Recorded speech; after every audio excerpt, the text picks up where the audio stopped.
తాతయ్య, ఒకసారి వెళ్ళి సీతని కలిసి మాట్లాడొస్తాను. ఎవ్వరూ బాగు చేయలేని నా కూతురి జీవితాన్ని తను ఒక దారిన పెట్టింది. వెళ్ళి కృతజ్ఞతలైనా చెప్పొస్తాను తాతయ్య. అలాగే తల్లి, వెళ్ళిరా.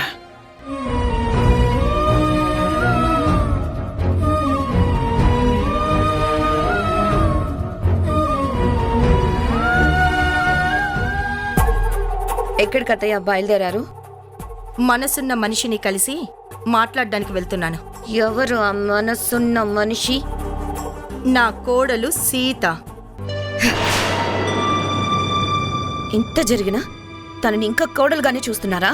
అసలు రామ్ మీ కొడుకే కాదంటుంటే సీత కోడలు ఎలా అవుతుంది? ఇక మీరు మారరా? ఎలా మారతానమ్మా? ఆస్తులు పంచుకోటానికి నీలాంటి చాలా మంది బంధువులుంటారు.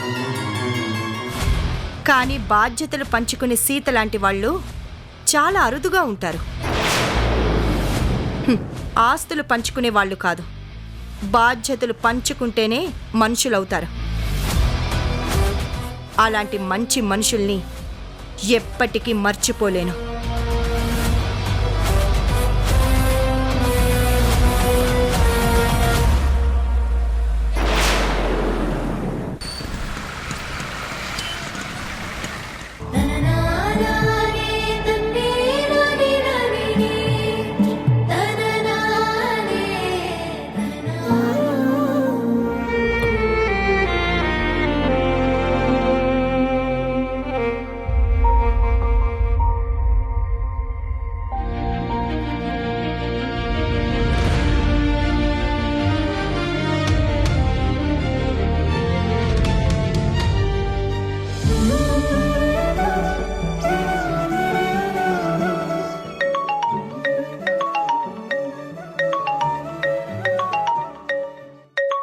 ఇదేంటి, సీత ఈ టైంలో ఫోన్ చేసింది?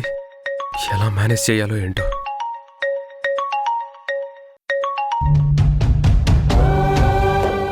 హలో, ఏమండి? చెప్పు సీత. ఎక్కడున్నారండి? ఎక్కడుంటాను? ఆఫీస్లో ఉన్నాను.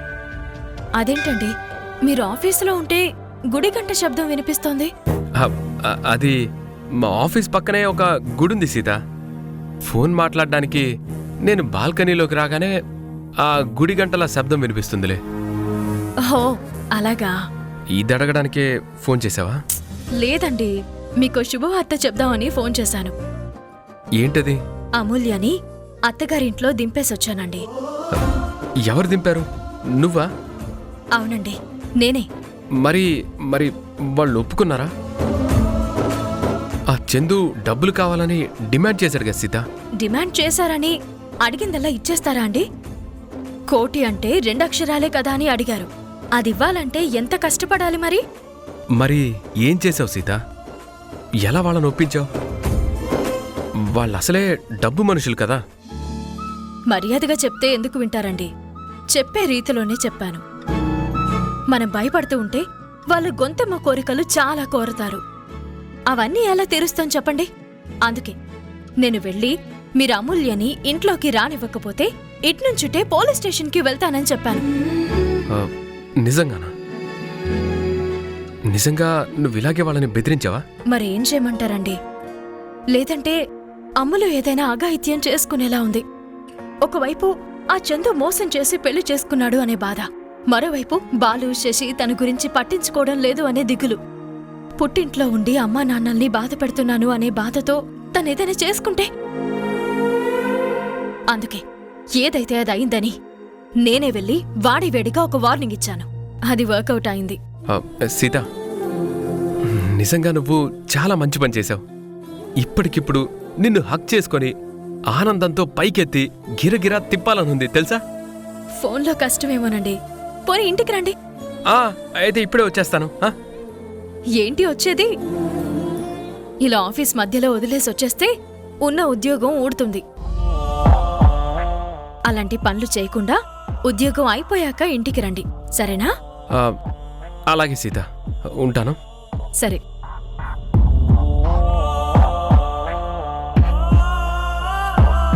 వెంటనే ఈ విషయం ఆదిత్యకి చెప్పాలి.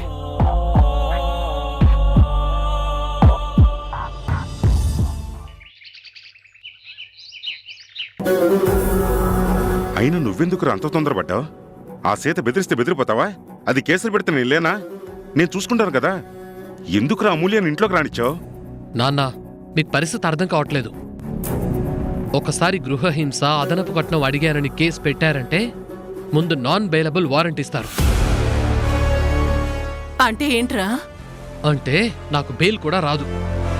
కేసు జరిగేంతకాలం లోపలే ఉండాలి. నాతో పాటు మీ ఇద్దరు కూడా జైల్లో కూర్చోవాలి. అమ్మో, నాకు జైలంటే భయం రా. నాకు మాత్రం సరదా అనుకున్నావా? నాకు భయమే అమ్మా. అందుకే రిస్క్ ఎందుకని దాన్ని ఇంట్లోకి రానిచ్చాను. కానీ మనం అడిగిన డబ్బు ఎలా వస్తుందిరా? కన్న కూతురు కళ్ళ ముందు దిగులుగా తిరుగుతూ ఉంటే తట్టుకోలేక డబ్బులిచ్చేవాళ్ళు. అంతా ఆలోచించే కదా అమూల్యన వాళ్ళ ఇంట్లో దించేసి వచ్చింది. ఆ శశి ₹1 కూడా ఇవ్వదు నాన్న. ఆ బాలుని కూడా ఇవ్వనివ్వదు. నిజంగా డబ్బులిచ్చే మనిషి అయితే డబ్బులిచ్చేది నాన్న. ఎవరు ఎంత గింజుకున్నా పైసా విదిల్చదు. అవునండి, ఆ శశిని చూస్తుంటేనే అర్థం అవుతుంది. పరమ పీనాసి మొహంది. పైగా అదిప్పుడు మనల్ని లెక్క చేయట్లేదు. అదెందుకు ఇస్తుంది? ఎన్ని రోజులు అమూల్య అక్కడున్నా కనీసం కన్నెత్తైనా చూసేది కాదు. ఇంతకు ముందంటే పూర్తిగా ఆ ఇల్లు, కంపెనీ తన చేతికి రాలేదు కాబట్టి మనల్ని అడ్డు పెట్టుకుని డ్రామాలాడింది. ఇప్పుడు ఆ అవసరమే ఉంది. కానీ మనం అమూల్యని ఇంట్లోకి రానిచ్చామంటే శశి అసలు మనల్ని లెక్క చేస్తుందా? నాన్న, అవకాశం దొరకకుండా ఎక్కడికి పోదు. మనం ఇంకా బెట్టు చేసుంటే ఈ కేసులన్నీ శశి పెట్టుంటే చచ్చుండేవాళ్ళు. ఆ ఐడియా వస్తే ముగ్గురం జైలుకి పోయేవాళ్ళం. తనకున్న ప్రాబ్లం సాల్వ్ అయిపోయేది. అదే నిజమేనండి. సీత కాబట్టి ఏదో 4 అనేసి పోయింది. అదే ఆ దొంగ మొహంతైతే పోలీసోళ్ళకి డబ్బులిచ్చి మరీ మనల్ని తన్నించేది. ఇప్పుడు సీత గొప్ప మనిషి అయిపోతుందిరా.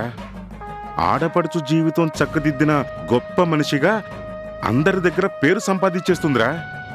మళ్ళీ ఆ ఇంటికి వెళ్ళిన ఆశ్చర్యపోవాల్సిన అవసరం లేదు. శశి గొంతులో ప్రాణం ఉండగా వాళ్ళని మళ్ళీ ఇంట్లోకి రానిదిలేండి. ఈలోగా నేను ఆ సీత దగ్గర నుంచి ఎంతో కొంత నొక్కుతాను కదా నాన్న. రే, చెకోడీలు అప్పడాలు అమ్ముకుంటుంది, దాని దగ్గరే ఉంటుందిరా. ఇప్పుడు నేనున్న పరిస్థితికి ఏదో ఒకటి వస్తే చాలు నాన్న. ఆ శశిని మన దారికి తెచ్చుకోవాలంటే ఖర్చులకు డబ్బులు కావాలి కదా. ఈ మధ్యలో ఎంక్వైరీ చేశాను నాన్న. సీత బిజినెస్ కూడా బాగా సాగుతోందంట. మన ఖర్చులకు ఆ మాత్రం చాలు. అమూల్యం తెచ్చి దించిపోయింది కదా, మరి ఆ మాత్రం డబ్బులు గుంజకపోతే ఎలా? చూసారండి వీడి తెలివితేటలు, నా బంగారు కొండ. అమ్మా, నేను నీ కొడుకునమ్మా. ఆ మాత్రం చావు తెలివితేట లేకపోతే ఎలా చెప్పు?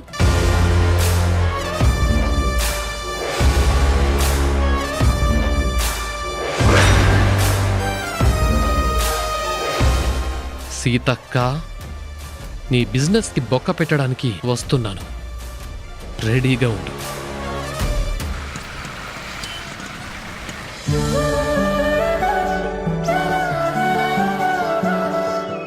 అమ్మాయి గారు, మొత్తం 2050 రూపాయలు అయ్యాయండి.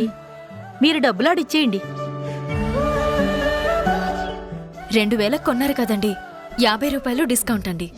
సరే, ఈ 50 రూపాయలకి సున్నుండలిచ్చేయండి. ఆ బాక్స్ ఇచ్చే. ఏటమ్మాయి గారు, 50 రూపాయలు అట్ట వెనకిచ్చేసినారేటి? ఉంచుకుంటే సరిపోయేది కదేటి? మళ్ళీ వచ్చినప్పుడు వాళ్ళు తగ్గించమని అడుగుతారు కదేటి? లేదు రత్తాలు, ఇక నుంచి వాళ్ళెప్పుడొచ్చినా మనం ఎక్కువ డబ్బులు తీసుకోమని వాళ్ళు బాగా నమ్ముతారు. మనమిచ్చింది 50 రూపాయలే అయితే 100 మందికి చెప్తారు. దానివల్ల మన బిజినెస్ పెరుగుతుంది. అయినా ఆ 50 రూపాయలు పెట్టి సున్నుండలు కొన్నారు కదా, ఇక డబ్బులు ఎక్కడికి పోయాయి చెప్పు? నిజమే అమ్మాయి గారు, రాముగారు చెప్పినట్టు తమరు గొప్పోళ్ళు అయిపోతారండి. నిజమే సీత, అత్తమ్మా, నువ్వు నిజంగానే గొప్పదానివైపోతావు. అత్తమ్మా, మీరెప్పుడొచ్చారు? కూర్చోండి అత్తమ్మా. నువ్వు బిజినెస్ లో మెలకువల గురించి రత్తాలకి చెప్తున్నావు కదా, అప్పుడొచ్చాను సీత. నిన్నిలా చూస్తుంటే ఒకప్పుడు నన్ను నేను చూసుకున్నట్టుగా ఉంది. ఒకప్పుడు నేను కూడా ఇలాగే ఒక చిన్న హోటల్ పెట్టి బిజినెస్ చేయడం మొదలుపెట్టాను. అంచెలంచెలుగా ఎదిగాను. నువ్వు కూడా ఏదో ఒక రోజు ఆ స్థాయికి రావాలని మనస్ఫూర్తిగా కోరుకుంటున్నానమ్మా. అత్తమ్మా, లోపలికి వెళ్దాం పదండి. రత్తాలు, ఇదంతా కాస్త చూసుకో. అలాగేనమ్మా, నేను చూసుకుంటాను కదేటి. చూసుకో, నేను లేను కదా అని ఒక్కొట్టి నోట్లో వేసుకోకే. ఊరుకోండి అమ్మాయి గారు. నిజం అత్తమ్మా, అంత బాగుంటుంది కానీ రత్తాలు నోరు మాత్రం ఆపలేకపోయాను. దాని నోటికి వాళ్ళ ఆయనే భయపడేవాడు సీత. అమ్మగారు, మీరు కూడానా? సర్లే రత్తాలు, నువ్వు షాప్ చూసుకో. అత్తమ్మా, మీరు రండి. రండత్తమ్మా, రండి. కూర్చోండి అత్తమ్మా, ఒక్క నిమిషం ఉండండి, నేను వెళ్ళి కాఫీ తీసుకుని వస్తాను. ఆగు సీత, ఈ రోజు నేనే నా చేత్తో నీకు కాఫీ కలిపిస్తాను. సరే. పదమ్మా.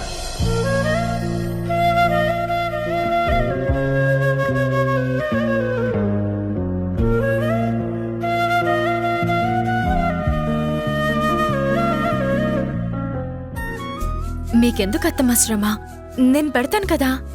మరి నాకెందుకులే లేనిపోని శ్రమ అని అమూల్యని అలా వదిలేయలేకపోయావా? మరి ఎందుకు చేయలేకపోయావు? బాధ్యత గల మనుషులు నాకేం సంబంధం లేదు అన్నట్టు అమూల్యని అలా వదిలేసి వాళ్ళ పనుల్లో వాళ్ళు బిజీగా ఉన్నారు. అన్ని అవమానాలు చేసినా, ఎన్ని మాటలు పడినా సరే అమూల్య నా ఆడపడుచు, తన బాధ్యత నాది అనుకుని నువ్వెళ్ళి దాని కాపురాన్ని నిలబెట్టావు. అడగకుండానే ఇంత చేసిన నీకు ఈ మాత్రం కాఫీ కూడా పెట్టివ్వకపోతే ఎలా ఉంటుంది చెప్పు సీత?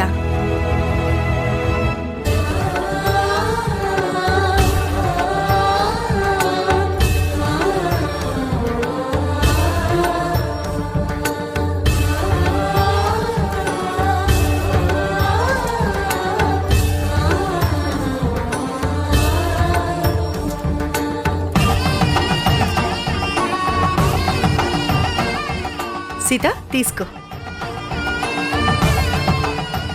అత్తమ్మా, అక్కడికి వెళ్ళి కూర్చొని మాట్లాడుకుందారండి. పద.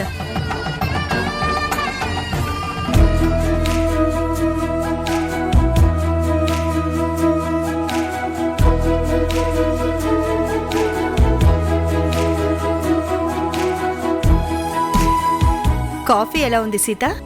మీ మనసంత చిక్కగా, మీ మాటంత మధురంగా ఉందత్తమ్మా. ఏదైనా నీ మనసంత గొప్ప మనసు కాదులే సీత. ఏంటత్తమ్మా, వచ్చినప్పటి నుంచి నన్ను పొగడమే పనిగా పెట్టుకున్నారు? నేనేం చేశానని? నువ్వు చేసిన పని ఎంత గొప్పదో నీకు తెలీదు సీత. కనీసం నిన్ను ఇంట్లో కూడా రానివ్వకుండా బయటే నిలబెట్టి అవమానించి పంపించినా నువ్వు మాత్రం అమూల్య బాధ్యత తీసుకున్నావు. కన్న బిడ్డ కాపురానికి పోకుండా కళ్ళ ముందు ఉంటే ఆ తల్లి పడే మానసిక వేదన ఎలా ఉంటుందో నీకు తెలీదు సీత. నయానో భయానో వాళ్లతో మాట్లాడి అమూల్యని కాపురానికి పంపించావు. నీ రుణం ఎలా తీర్చుకొని చెప్పు? ఏంటత్తమ్మా మాటలు? మన మధ్య రుణాలేంటి? అమూల్య ఎవరు? నా ఆడపడుచు. తను బాధపడుతూ ఉంటే నేను చూస్తూ ఊరుకుంటానా? ఈ మాత్రం జ్ఞానం ఆ శశికి లేకపోయింది సీత. బయటికి చెప్పకపోయినా ఒంటరిగా కూర్చొని అమూల్య కన్నీళ్లు పెట్టుకుంటూ ఉంటే ఏం చేయాలో తెలియక, వాళ్ళడిగింది ఇవ్వలేక, నా కన్న బిడ్డ కన్నీళ్లు తుడవలేక నేను ఎంత నరకం అనుభవించానో తెలుసా? నా బాధంతా ఇట్టే తీసేశావు. నిజంగా రాము నా కడుపున పుట్టుంటే నువ్వు నా ఇంటి పెద్ద కోడలి హోదాలో ఆ అయోధ్య నిలయాన్ని గొప్పగా నిలబెట్టేదానివి. దేవుడు నాకు ఆ వరం ఇవ్వకపోవటంతో ఆ ఇంట్లో నా పరిస్థితి ఎలా ఉందో తెలుసా? రాముణ్ణి అడవికి పంపించిన తర్వాత ఆ కౌసల్యాదేవి కొడుకు కోసం కోడలి కోసం ఎంతగా కుమిలిపోయిందో అలా అలా కుమిలిపోతూ బ్రతుకుని ఈడుస్తున్నాను సీత. అయ్యో అత్తమ్మా, ఊరుకోండి అత్తమ్మా. ఏంటిది మీరు కన్నీళ్లు పెట్టుకోవడం ఏంటత్తమ్మా? ఈ కన్నీళ్ళు అందరి దగ్గర రావు సీత. మనసుకి నచ్చిన వాళ్ళ దగ్గర చెప్పుకుంటే గుండెల్లో బరువు తగ్గిపోతుంది అనుకునే వాళ్ళ దగ్గర మాత్రమే ఈ కన్నీళ్ళకి ఆనకట్ట తెగిపోతుంది. ఊరుకోండి అత్తమ్మా, ఏడవకండి.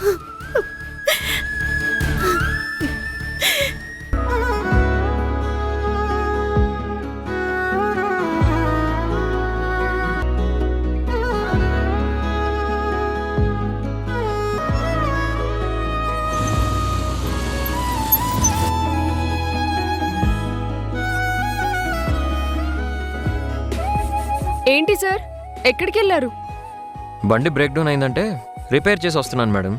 నీకోసం ఎంతసేపటి నుంచి వెయిట్ చేస్తున్నానో తెలుసా? ఒక్క నిమిషం. ఉమ్.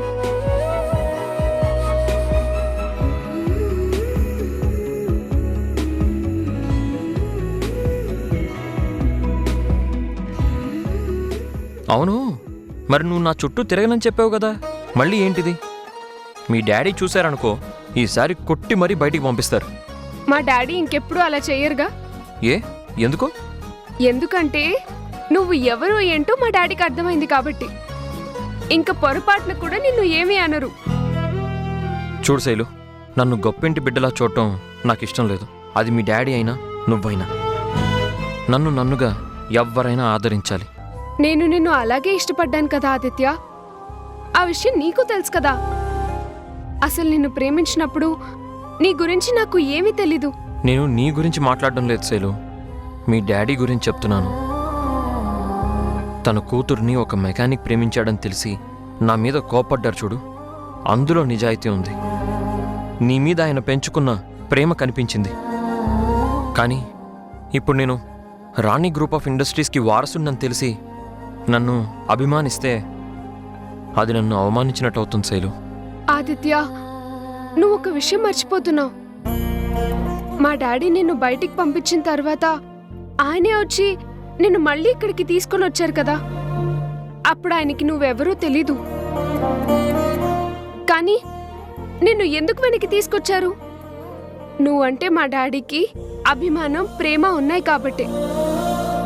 ఆ తర్వాతే నువ్వు ఎవరో తెలిసింది. మరి నువ్వు ఆ రోజు ఇంకోలా చెప్పావు. నువ్వు ఎక్కడ అతి మంచితనంతో పారిపోతావు అని చెప్పాను. మా డాడీకి నువ్వంటే ఇష్టమే ఆదిత్య.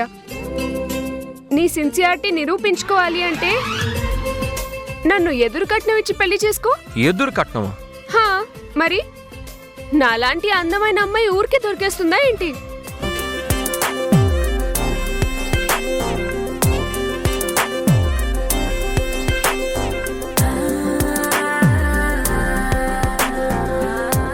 ఏంటిది?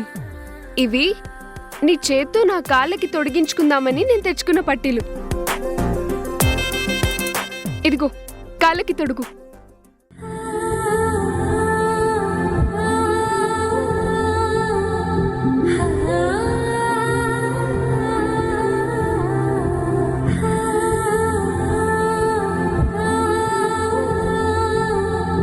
కూర్చో.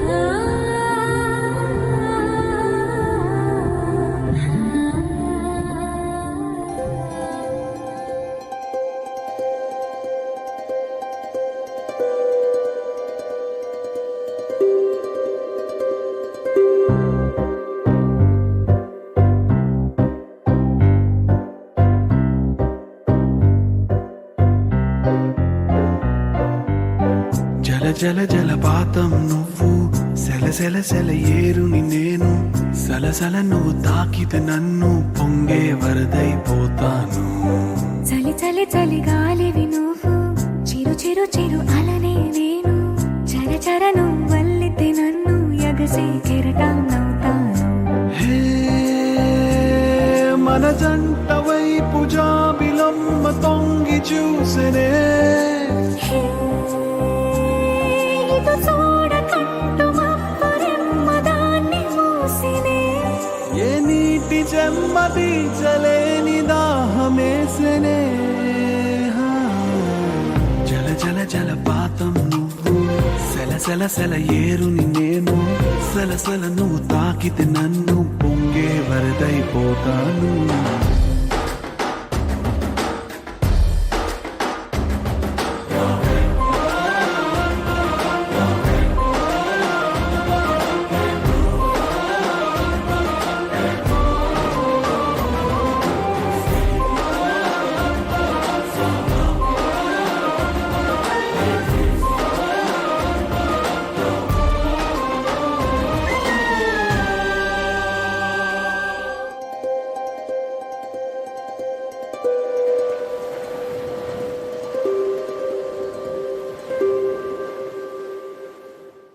ఆ రామ్ సీతల మీద మీకెంతైనా ప్రేమ ఉండొచ్చు, కానీ మాకు తెలియకుండా మీరు అక్కడికి వెళ్ళకూడదు అత్తయ్య. అలా చెప్పటానికి నీకేం హక్కుంది?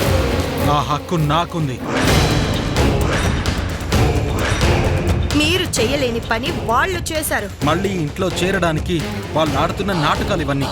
ఆ రాము సీతల ట్రాప్లో మీరు పడతారేమో గాని మేం పడం. నాకు తెలియకుండా మీరెవ్వరూ ఆ ఇంటికి వెళ్ళడానికి వీల్లేదు.